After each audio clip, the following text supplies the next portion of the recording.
Hello. Um, Here I am reappearing. Somebody just asked if I could make a video on process of like connecting with the trans community at college and just generally like navigating college experiences, like professors and everything, being non-binary or trans. So it's gonna make this because I remember coming into college and I was like, how am I gonna do this? And like looking for people's experiences and not really finding much.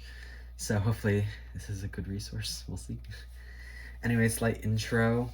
For those who are just stumbling upon this video, my name is Jess. I am a trans masculine non-binary person who got to medically transition like a long time ago, which has been wonderful. So I've been documenting that. But then recently moved out and went to college. I just finished my first year, and yeah, I talked a little bit about my experience in my last video while I was still in dorms, but today is more specifically about connection and feeling seen and authentic in a new space. So going into college as a non-binary person, there was a lot of fears, and some of them include like dorms, such as like they usually separate like guys and girls into different areas of the dorms, and there's usually only like one gender bathrooms, and even some dorm bathrooms have like communal showers, so that was a big fear. Another thing was like being stealth for some trans people, like who are just trans men or trans women. Like sometimes they can just try to not be known as trans and just be happy like that, but as a non-binary person, like unless I come out, people just assume I'm like a cisgender guy, which isn't me. Like I don't feel seen that way. It feels kind of weird. Like it doesn't make me super dysphoric like when I used to get misgendered as a girl, but it still is like I'm not a guy. I wish people could just see me as non-binary, so I'd have to either like tell people, but it's hard. And that was a big fear of mine, is like if I didn't have the confidence to tell everyone, then I'd just kind of be like living as a like fake guy. The next fear was about professors and like connecting with professors, but having to either come out to them and that like concern of like, will they be accepting of this, or like, you know, being misgendered by professors, and even like if you get close to a professor and you want to move forward in like a relationship for like advisor stuff, then there's that added level of like, well, I can't just not say anything, otherwise we're not gonna really have this like true seeing each other type relationship, which I'm kind of dealing with right now. And then lastly, like making friends and being authentic. Like thankfully there's typically good LGBTQ community in college, depending on where you go, of course. But even like meeting people in classes, like basically the gist is you gotta come out over and over and over and over again as a non-binary person if you want to feel like real to people, like they really know you. Um, Sorry, I have like notes to make sure I know what the heck I'm supposed to say, so I don't ramble for like 20 minutes. Oh yeah, side note, I'm generally in a really lucky position, having transitioned young, and being like a cis white man passing person, because I am less likely to face transphobia or homophobia or you know, other discrimination based on the way I look. But it can be a lot harder if you're a non-binary person who looks more visibly queer, because then you're like, I have some friends who would face like a little harassment in general, especially in like party scenes. Like they would get sometimes told to leave based on the way that they looked if they, yeah. Anyway, so my perspective isn't coming from that because that wasn't my experience, but it's something that you should be aware of. Okay, now my little paper, moving on to some advice, I guess. Number one, when it came to housing, I was really, that was one of my biggest anxieties, is like having an unsafe living space. But something I learned is that a lot of colleges have, if this calls to you, LGBTQ specific housing or communities. Um, in my case, I'm at CU Boulder. I don't know if I said that before. There is LLCs, living learning communities, and there's a few based on identity. And there was one for LGBTQ students. So I got into that, and that made the roommate pool like already 100% accepting. It's not just like there's a couple like non-LGBTQ people in there, but they're just like chill and like LGBTQ people. So like that made the roommate thing a lot easier because I got to like choose from a bunch of people who seemed really cool and had similar identities or interests. I ended up housing with a cis guy, but he was also just like gender non-conforming and super cool. Miss him. Oh, anyway. So that kind of solved that problem. And typically in LGBTQ centered areas, they have better bathroom situations. So there's a gender neutral bathroom, and all the bathrooms, regardless, I think at this school have like floor to ceiling, like doors on their like showers and stuff. So it's a lot safer.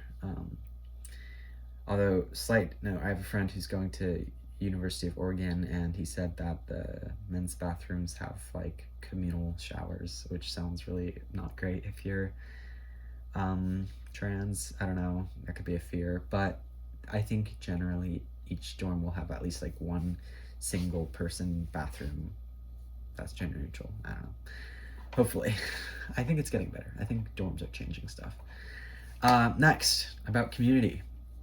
To find like people who I felt authentic around, of course the LGBTQ housing thing was a big plus, but then it was like there's certain clubs where it's easy to find like people who are like you. For example, okay, I'm not a theater kid, but I like to sing, as you may know, because I have one video of singing. So I joined an a cappella group. It was something that I really looked forward to, and no, I did not watch Pitch Perfect going into this, but it is kind of like it. I have seen the movie since, and it's just a fun vibe. Like, I kind of got the sense that they're kind of like LGBTQ or like queer friendly at least, and turns out, yeah, like most of them are for some reason. But it's just a great space to like sing and meet people and get really like comfortable, and thankfully a lot of them were LGBTQ. And going into it at the auditions, I like sent in an audition tape and they asked for like pronouns and stuff, so that was already kind of set up well. And then for the others who didn't get to see the audition tape, like they were all really chill, and I was like, oh, by the way, use they them. Although it takes so much like it makes me so anxious. But anyway, yeah, on that note, that's the name of my acapella group. Anyway, on that note, coming out can be scary, and it is for me, and I've been sort of doing it for like 6 years now, and it hasn't gotten much easier, if at all easier. And other people may have other experiences. I know some people who are like really good at just being like telling people what pronouns they prefer or correcting folks, and I'm not that person. It's hard for me. So making friends is scary in college because I meet people in a class and they're really cool and we hang out, and like for me the easiest way to like tell someone what my pronouns are is if a group chat's made and people are introducing themselves to get context, and I'm like, this is Jess, they them, by the way. Like that's the easiest way for me. But in other situations where you know someone only in person and you don't have their number, like for example, I'm in a lab now, and I did that through like meeting a professor that I really liked and talking to her, and she let me come to meetings, and I'm gonna work with her as my advisor for an honors thesis, and I still haven't like come out to her yet, and she has referred to me to other people while I'm there as he, and it just like it sucks because when you know somebody, it makes it harder because then you're like, by the way, you had this all wrong and you've been misgendering me. And I don't say this in like an angry way. I don't even say that. I just say, oh, like I use they them pronouns. I know I didn't say anything, but that's what I like. And it sucks because it's like I don't know how they'd react if being like, oh, I've known you for months and you haven't told me. Like I don't know. It varies and it's scary and I don't like it.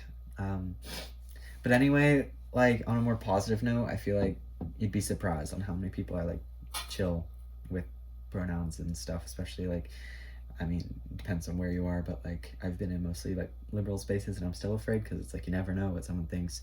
But I've never experienced, thankfully, never experienced a negative reaction. There have been some people who just like, even after I tell them, they kind of like keep messing it up, but at least they're like nice. And sometimes you just have to take some losses. Anyway, I don't want to make this video too long. My ending words will be, I want to post more videos. I want to get back into this thing, and I think I'll be able to. So if anyone has any other video requests or questions, anything, I can take it into note, and that kind of motivates me to make stuff. Yeah, that's all. Hope y'all are having a good summer. Goodbye.